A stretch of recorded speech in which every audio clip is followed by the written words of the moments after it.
नमस्कार, आप देख रहे हैं श्रेष्ठ भारत और मैं हूं आपके साथ गुलविश। आज बात करेंगे क्रोनिक बैक पेन और सायाटिका के बारे में। बैक पेन एक बहुत बड़ी समस्या है। जो इससे जूझ रहे हैं वो ही इसके बारे में बेहतर बता सकते हैं। ये आपकी जिंदगी की क्वालिटी पर बहुत ज्यादा असर डालती है। सायाटिका के बारे में बात करेंगे। सायाटिका तब होता है जब आपकी सायाटिका नर्व पर इंजरी या इरिटेशन हो जाए। दर्द के साथ साथ आपके बैक या बट में नमनेस भी इसमें हो सकती है, जो आपके पैर तक आ सकती है। हमारी सायाटिक नर्व सबसे लंबी और सबसे थिक नर्व होती है। ये 2 सेंटीमीटर थिक होती है और ये एक नहीं कई नर्व्स होती हैं एक साथ मिली हुई।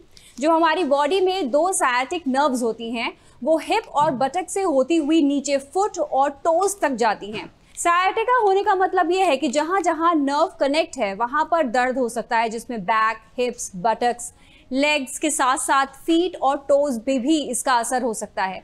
तो आज हम इसके बारे में विस्तार से बात करेंगे। सायाटिका के सिम्टम्स, कॉज के बारे में जानेंगे, कैसे इसको डायग्नोस किया जा सकता है। हमारे साथ मौजूद रहेंगे खास मेहमान, उनसे हम बातचीत करेंगे। तो हमारे साथ जुड़ गए हैं डॉक्टर प्रवीण। डॉक्टर प्रवीण, सबसे पहले हम आपसे जानना चाहेंगे क्या होता है सायाटिका और सायाटिक नर्व जिसकी हम बात कर रहे हैं, इसका क्या काम होता है बॉडी में? मैम, सियाटिक नर्व हमारी जो लोअर स्पाइन है, लंबर स्पाइन, वहां से नर्व रूट्स निकलती हैं जिन्हें ज्वाइन करके सियाटिक नर्व बनती है, जो स्पाइनल कॉर्ड से हमारे पैर में सेंसेशन और ताकत जो सिग्नल्स हैं उसको लेकर जाती है। तो सियाटिक नर्व से हमारे पैर का सेंसरी और मोटर फंक्शन दोनों लिंक्ड है और उस फंक्शन को गवर्न करती है। जी, तो इस बीमारी में क्या होता है? देखिए, जब सियाटिक नर्व की जो टेरिटरी होती है, जो हिप के पीछे से चालू होती है और काफ के पीछे से होती हुई पंजे तक, पैर के तलवे तक जाती है, उस टेरिटरी के अंदर पेन, सुनपन, पंजे को उठाने में कमजोरी, पैर के पंजे में कमजोरी, ये सारी परेशानियां सियाटिक नर्व फंक्शन से हो सकती है। तो हम ये जानना चाहेंगे, क्योंकि हम इसके बारे में और विस्तार से आपसे बात करेंगे इस कार्यक्रम में, कितनी कॉमन है ये बीमारी? हम बात करें बाहर के आंकड़ों की और अपने देश के आंकड़ों की बात करें, कितनी कॉमन है ये बीमारी? क्या हमारे देश में भी इसके मामले बढ़ रहे हैं अब? मैडम, सियाटिक नर्व की मतलब सियाटिका की प्रॉब्लम और सियाटिका में थोड़ा डिफरेंस होता है। सियाटिका हम उस दर्द को बोलते हैं या पेन या नमनेस को बोलते हैं जो सियाटिक टेरिटरी में होती है। वो जरूरी नहीं है कि नर्व के दबने से हो, वो बैक में नर्व रूट के दबने से भी होती है अक्सर।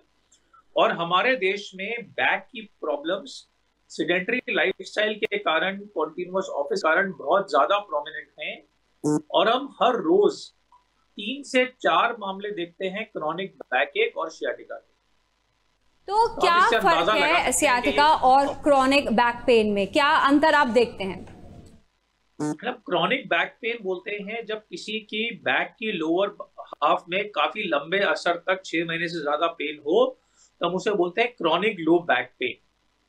पर अगर वो पेन कमर से होते हुए हिप के रास्ते पैर तक जाए और पैर के पीछे से होते हुए काफ के पीछे से पैर के पंजे तक जाए, तो उसको हम सियाटिका बोलते हैं। बिल्कुल। तो यहाँ पर क्या फ़र्क है दोनों में, ये हम जानने की कोशिश कर रहे हैं। साथ में क्या, जैसे बीमारियों के कई प्रकार होते हैं, कई तरह की होती हैं, तो अगर हम सायाटिका की बात करें तो क्या इसके भी कई प्रकार हैं?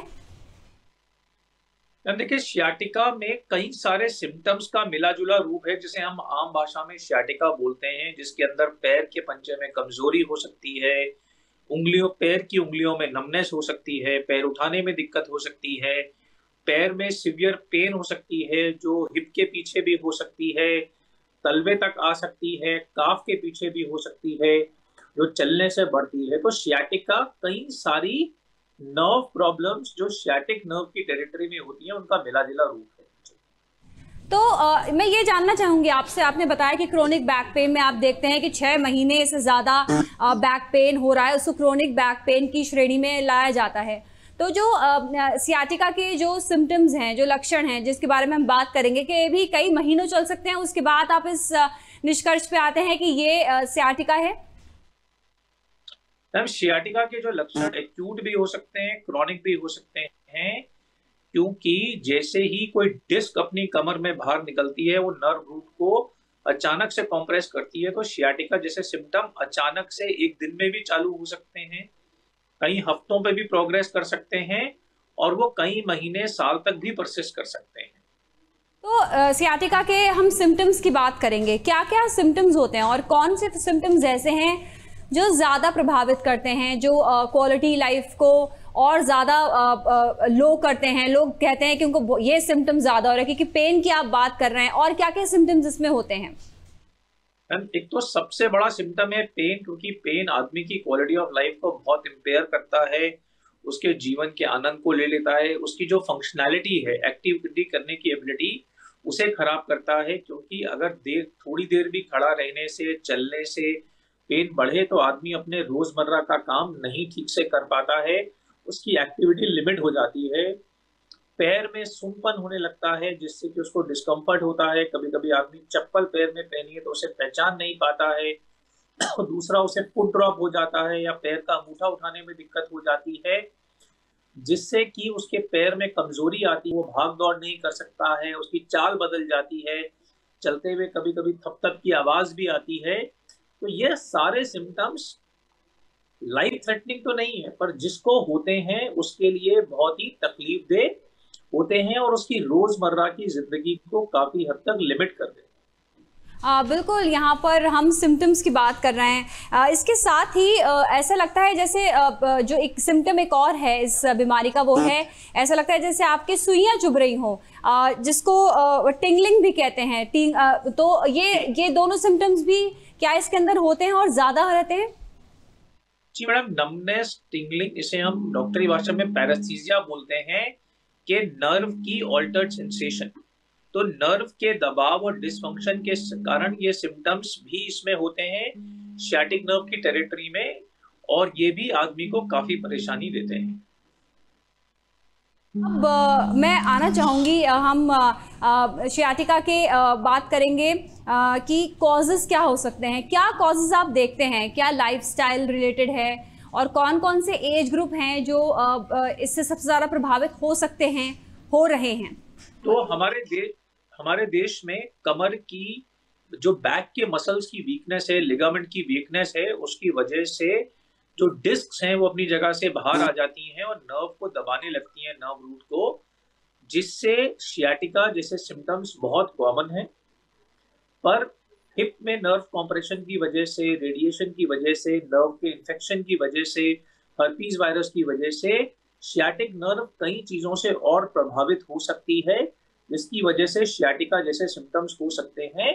पर कॉमनेस कारण है स्पाइन की कमजोरी, जिससे कि डिस्क वर्टिब्रा के बीच में बाहर आके नर्व रूट्स को दबाने लगती है। इसके साथ ही डॉक्टर प्रवीण, प्रेगनेंसी में भी बहुत ज़्यादा बैक पेन होता है और वो उसके बाद भी रहता है, तो क्या ये प्रेगनेंसी और सियाटिका का आप देखते हैं कि दोनों मिले हुए हैं?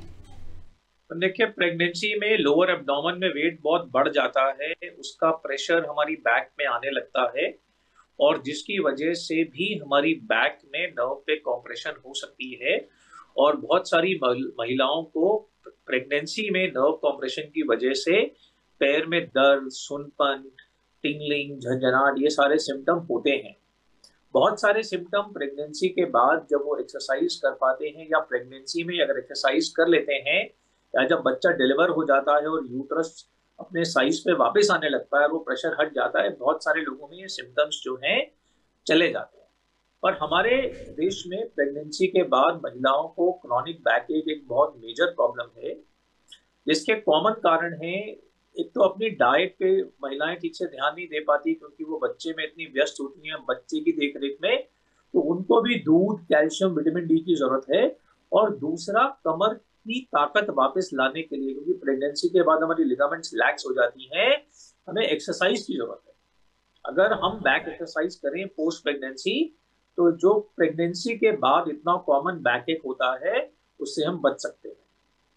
मैं और कॉजेस के बारे में और बात करूंगी विस्तार से, लेकिन यहाँ पर एक सवाल जो कि एक दर्शक ने पूछा है वो ये कि दर्द, जैसे कि आप कह रहे हैं कि दर्द होता है महसूस, अगर किसी को दर्द महसूस हो रहा हो, हल्का हल्का दर्द हो रहा हो, कामकाज नॉर्मल चल रहा हो, लेकिन हो सकता है किसी बीमारी के सिम्टम्स हो, तो हल्के दर्द पे भी क्या लोगों को घबराने की ज़रूरत है, या फिर एक 1 to 10 का पैमाना आप देखेंगे कि अगर आपको कितना दर्द हो रहा है कि आपको डॉक्टर के पास जाना चाहिए? क्योंकि हल्का दर्द तो तब भी हो सकता है जब आपने सारा दिन काम किया हो, अपने घर में काम किया हो, आपने पूरा दिन घूमा हो, तो भी हल्का दर्द हो सकता है। तो उसको पहचाने कैसे?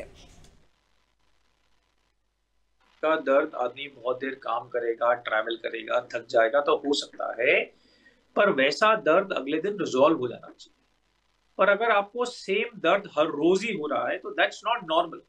हर रोज शाम को बैक में दर्द होना या पैर में दर्द होना इज नॉट नॉर्मल, क्योंकि ये वो दर्द अगर रोज आपको होने लगेगा तो इसका मतलब दर्द आगे जाके बढ़ भी सकता है। इसलिए अगर आपको आम तौर पर बैक में दर्द रहता है या वो दर्द धीरे धीरे बढ़ रहा है या रोज हो रहा है, या आप थोड़ा ज्यादा चलते हैं या ज्यादा देर खड़े होते हैं और एक्सर्ट करते हैं और आपको बैक में या आपके पैरों में दर्द होने लगता है, इसका मतलब आज समस्या शायद नहीं है, पर ये आने वाली समस्या का संकेत हो सकता है। और अगर इस वक्त पर आप डॉक्टर से मिलकर उससे जांच कराकर राइट लाइफस्टाइल, अगर जरूरत है तो मेडिकेशन, प्रॉपर एक्सरसाइज कर लेंगे तो ये एक समस्या बनने से बच सकती है। डॉक्टर प्रवीण, ऐसा भी होता है कि अगर किसी को दर्द हो रहा हो, उनको लगे कि तो ऐसे में लोग एक्सरसाइज करने से अगर वो एक्सरसाइज करते भी हैं तो रुक जाते हैं कि शायद थोड़ा ऐसा ना हो कि ज़्यादा एक्सर्ट कर दे अपने आप को या कुछ और बॉडी पे असर पड़ जाए। तो कब हमको पहचानना चाहिए कि हम कब एक्सरसाइज कर सकते हैं, कब नहीं कर सकते हैं, और क्या कर सकते हैं? क्योंकि ऐसा होता है कि आप एक्सरसाइज कर रहे हो और आपको कुछ सिम्टम्स महसूस हो रहे हो, बहुत थके हुए हो, तो आप सोचते हो कि ना करो एक्सरसाइज, थोड़ा टाइम अपनी कमर को आप रेस्ट कर दे दो। देखिए मैम, हम जब एक्सरसाइज की बात करते हैं तो हमें एक्सरसाइज को 2 भाग में डिवाइड करना चाहिए। वॉकिंग करते हैं, रनिंग करते हैं, कहने को वो भी एक्सरसाइज है, पर वो बैक के लिए एक्सरसाइज नहीं है। हम जितनी और एक्सर्शन करते हैं या हम वेट लिफ्टिंग करते हैं, जिम जाते हैं, वो भी सिर्फ बैक एक्सरसाइज नहीं है और वो बैक पे और लोड बढ़ा सकती है। अपने बैक एक के लिए या बैक को बेटर करने के लिए हमें बैक मसल्स की एक्सरसाइज करनी चाहिए जो बैक मसल्स को स्ट्रॉन्ग बनाती है। अगर हमें ज्यादा दर्द है बैक में या पैर में, उस समय में एक्सरसाइज करने से उन मसल्स पर भार और ज्यादा बढ़ सकता है और ये दर्द बढ़ जाता है। तो जिन लोगों को एक्यूट सिम्टम्स होते हैं या अनकंट्रोल्ड सिम्टम्स होते हैं, उन लोगों को हम एक्सरसाइज करने को रोकने को कहते हैं और हम उन्हें फिजियोथेरेपी और दवाई से पहले उनके सिम्टम्स को कंट्रोल में लाते हैं और फिर धीरे धीरे एक्सरसाइज बढ़ाने को बोलते हैं। पर किसी को मान लीजिए हल्का हल्का बैक में दर्द है या हल्का फुल्का दर्द कभी कभी पैर में आता है, तो ऐसे समय में फिजियोथेरेपिस्ट से सीख कर प्रॉपर एक्सरसाइज की जा सकती है। पर सीवियर तेज दर्द या एक्यूट दर्द में एक्सरसाइज करने से फायदे की जगह नुकसान हो सकता है। बिल्कुल, तो यहाँ पर कहीं ना कहीं डिफ्रेंशिएट करना ज़रूरी है कि आपको कब क्या एक्सरसाइज करनी है, अपनी बॉडी के सिम्टम्स को पहचाने और उसके हिसाब से काम करें। अगर बैक पेन आपको थोड़ा भी महसूस हो रहा है तो आपको बैक की एक्सरसाइजेस करनी है, बाकी आपको उस समय के लिए अवॉइड करनी है। नमनेस के लिए अगर हम बताएं, नमनेस अगर किसी को होती है तो क्या उसे कंट्रोल किया जा सकता है एक्सरसाइज से या कुछ उस समय करके? देखिए मैडम, जो नमनेस होती है वो नर्व के कॉम्प्रेशन का साइन है, नर्व रूट के कॉम्प्रेशन का साइन। इसका मतलब आपकी नस में करंट ठीक नहीं आ रहा है, तो इसे हम दवाओं से कंट्रोल करते हैं जो नर्व के करंट को ठीक है, और बैक की मसल्स की एक्सरसाइज करने को बोलते हैं, जिससे धीरे धीरे नर्व में होने वाला दबाव, उसमें होने वाली स्वेलिंग कम हो जाए, जिससे कि नर्व अपना काम ठीक से कर पाए, जिससे सुनपन या नमनेस या टिंगलिंग या पैरास्थीसिया बेटर हो सके।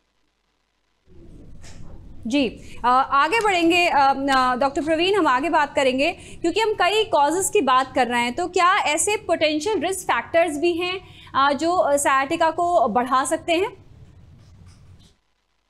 बहुत सारे रिस्क फैक्टर हैं मैम।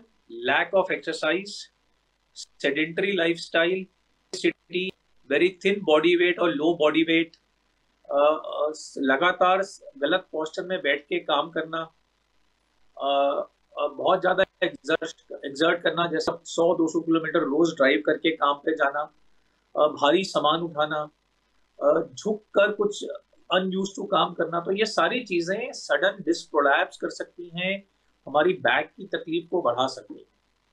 यहाँ पर डॉक्टर प्रवीण मैं जानना चाहूँगी, क्योंकि हम अपने सारे कामों में, चाहे घर का हो चाहे ऑफिस, अपनी बॉडी को बहुत ज़्यादा एक्सर्ट करते हैं, बहुत ज़्यादा हम यूज़ कर रहे हैं। अगर हम कमर की बात करें, अगर कितनी बार, क्योंकि कुछ सामान अगर गिरता है, मैं बहुत सिंपल टर्म में पूछना चाहूँगी, सामान गिरता है घर में कुछ काम होता है, आप बार बार झुक के उसे उठाते हो, ये अनगिनत बार हो जाता है दिन में, इसकी कोई गिनती ही नहीं है।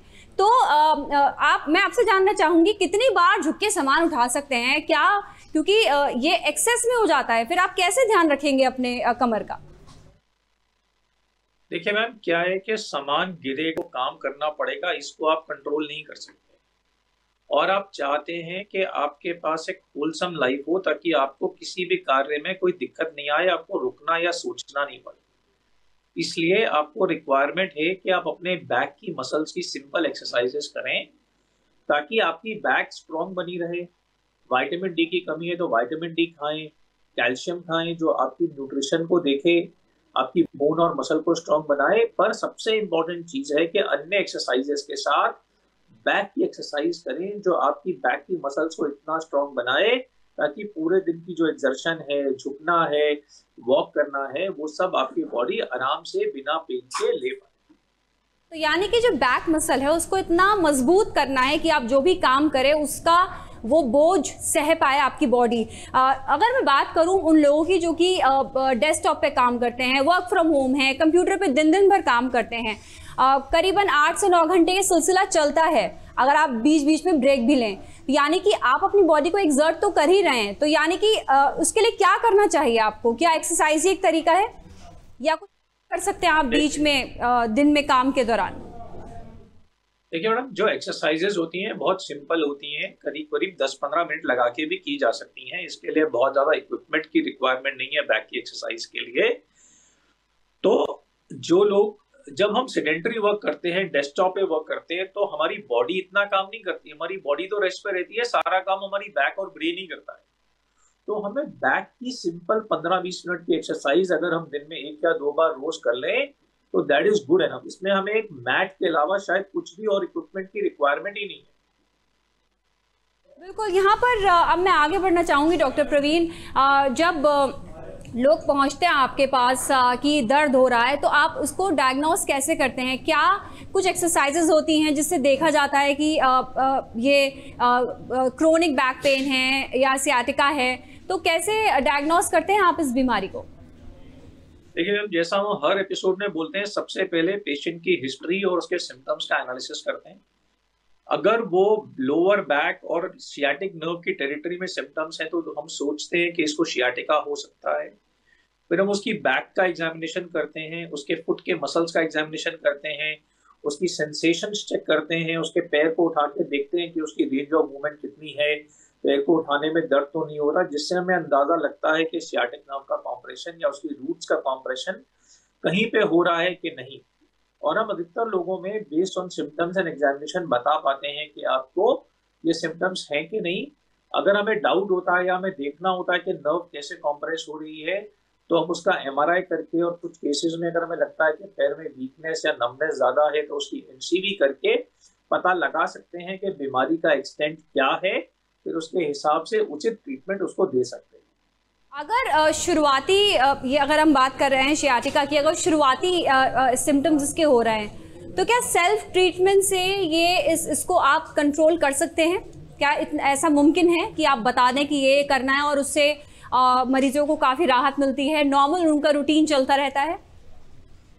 देखिए मैम, बैक की एक्सरसाइज तो इंटरनेट पे भी अवेलेबल है और कोई भी आपके आसपास फिजियोथेरेपिस्ट आपको सिखा सकता है, अगर आपको माइल्ड बैक एक है या ओकेजनल सिम्टम्स हैं।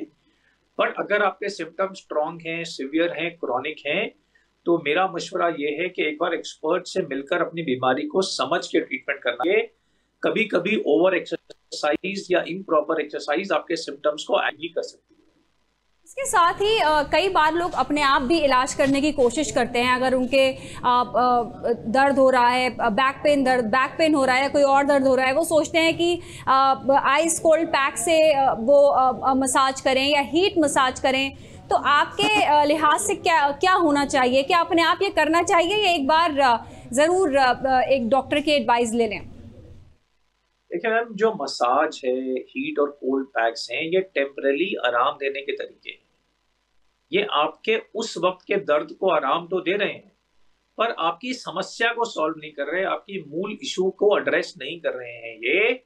इसलिए ये आपको आपका टाइम बढ़ा दे रहे हैं कि आपको रोज शाम को बेल्ट लगा लेते हैं, मसाज कर लेते हैं, तो आपको आराम आ जाता है, आप सो जाते हैं, अगले दिन उठ के काम पे चले जाते हैं। बट ये आपकी प्रॉब्लम को सॉल्व नहीं कर रहे। और अगर ये प्रॉब्लम बार बार हो रही है और आपको इसकी बार बार जरूरत पड़ रही है, इसका मतलब मेरी प्रॉब्लम बढ़ रही है। इसलिए massage, heat pack, cold pack को यूज तो करें आराम देने के लिए, पर अगर आपको इनकी बार बार जरूरत पड़ रही है तो डॉक्टर से मशवरा लेकर कोई स्थायी लॉन्ग टर्म सोल्यूशन की तरफ बढ़े, जो आपकी प्रॉब्लम की रूट को या जड़ को एड्रेस करे। पूछूं आपसे नर्व्स के बारे में, तो क्या कोई तरीका है जिससे नर्व्स को स्ट्रॉन्ग किया जा सकता है? मैडम, नर्व को स्ट्रॉन्ग कर सकते हैं, अच्छी न्यूट्रिशन लीजिए, कैल्शियम, मिल्क लीजिए, विटामिन B12 का ध्यान रखिए। विटामिन B12 नर्व्स का बहुत इंपॉर्टेंट विटामिन है, जो वेजिटेरियन डाइट में मिल्क में होता है, काफी सारे नॉन-वेज फूड्स में भी हो सकता है। फ्रूट्स, वेजिटेबल्स लीजिए। एक न्यूट्रिशियस बैलेंस डाइट लेने से नर्व को बेटर कर सकते हैं। क्रॉनिक डिजीज है जैसे कि डायबिटीज या किडनी डिजीज, उसका ख्याल रखिए क्योंकि वो नर्व्स को इम्पैक्ट करता है। उसको कंट्रोल करके नर्व हेल्थ को बेटर कर सकते हैं। अल्कोहल जैसे एडिक्शन से बचिए क्योंकि वो नर्व टॉक्सिन होते हैं और नर्व्स को डैमेज करते हैं। तो nutrition, prevention of addiction, healthy lifestyle और treatment of chronic disease like diabetes और क्रॉनिक किडनी डिजीज आपको हेल्प कर सकता है यूजुअली अपनी नर्व की हेल्थ को ठीक रखने में। क्या जो शियाटिका है, इसको अगर मैं कहूँ कि अगर आप वेट अपना कंट्रोल में रखें तो क्या उससे भी इससे बचा जा सकता है, इस बीमारी से? और देखिए, जितना वेट होगा बॉडी पे उतना ज्यादा जोर डालेगा, तो weight control is one of the treatments जो हम उन लोगों को देते हैं जिनको शियाटिका होती है। और नॉर्मल लोगों को एडवाइस करते हैं कि एक्सरसाइज करें, हेल्दी वेट मेंटेन करें, बहुत थिन भी नहीं हो क्योंकि उससे आपकी मस्कुलर वीकनेस बढ़ जाती है और पेन का रिस्क बढ़ जाता है। But appropriate body mass index maintain करें, एप्रोप्रिएट वेट मेंटेन करें और एक्सरसाइज करें, तो आप ये सब प्रॉब्लम से बच सकते हैं, इन्हें भगा सकते हैं। क्योंकि कार्यक्रम को समाप्त करने का समय आ गया है डॉक्टर प्रवीण, मैं ये भी आपसे जानना चाहूँगी कि अगर ये बीमारी हो जाती है, क्योंकि इसी चीज़ से लोग डरते हैं कि ऐसा ना हो कि कुछ बीमारी हो जाए और पता चल जाए तो बहुत लंबे टाइम तक उनके पीछे वो रहे बीमारी, तो क्या इसको सही टाइम पे ट्रीटमेंट से इसको खत्म किया जा सकता है शियाटिका को बॉडी से? एब्सोल्युटली मैम, हमारे पास इतने पेशेंट्स हैं, बहुत सारे ऐसे पेशेंट्स हैं जिनको इस पेन की वजह से सर्जरी एडवाइस की गई और हमने उसे खाली दवाई और एक्सरसाइज से ही ठीक कर लिया। और बहुत सारे ऐसे पेशेंट्स हैं जिन्हें बहुत लंबे समय तक तकलीफ थी और वो प्रॉपर एक्सरसाइज और दवाई खाने से पूरी तरह ठीक हो गए और इवेंचुअली सारी दवाइयां बंद हो गई और खाली एक्सरसाइज करते हैं। तो अगर आप राइट समय से राइट इलाज कर लेंगे तो शियाटिका और बैकएक जैसी प्रॉब्लम्स का इलाज हो सकता है, और सिर्फ दवाई और एक्सरसाइज से भी हो सकता है, बिना सर्जरी के भी हो सकता है। बिल्कुल, बहुत बहुत शुक्रिया डॉक्टर प्रवीण, आप हमारे साथ जुड़े और ये तमाम जानकारी हमारे साथ साझा की है। धन्यवाद। तो हमारी इस पेशकश में अभी के लिए बस इतना ही, लेकिन जाते जाते आपको याद दिला दें कि आप हमें मेल कर सकते हैं askthedoctors@shrestbharat.tv पर। आप हमें मेल कर सकते हैं, कोई टॉपिक जो आप चाहते हो हम कवर करें उसके बारे में बता सकते हैं। साथ में कोई हेल्थ रिलेटेड सवाल अगर आप पूछना चाहते हैं तो भी आप हमें लिख सकते हैं। चलिए फिलहाल अभी के लिए दीजिए इजाज़त।